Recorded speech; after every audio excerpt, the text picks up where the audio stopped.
In the heart of Zimbabwe, a country with a turbulent political landscape, one man stands against the tide of government threats. I'm talking about Job Sikhala, a figure whose courage flickers brightly in the shadow of oppression. Today, let's dive into Sikhala's bold stand against the Zimbabwean government. Job Sikhala, known for his unwavering commitment to human rights, recently faced down threats from Owen Ncube, a former state security agent. Ncube, fired for reasons shrouded in controversy, blatantly threatened Sikhala with arrest following his exposé of human rights abuses at an international forum in Geneva. But why is this significant? Well, Sikhala isn't just fighting for himself or his immediate circle. He's standing up for the very soul of democracy in Zimbabwe.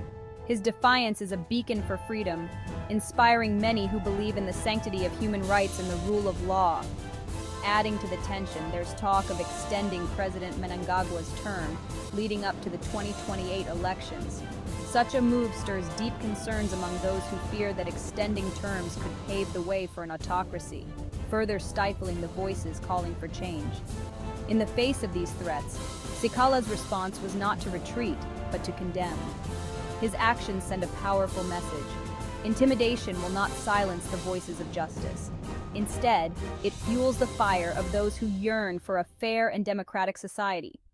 What happens next in Zimbabwe could influence the trajectory of democracy across the entire region. As observers, our role isn't just to watch, but to understand and, when necessary, to amplify the voices that fight against tyranny.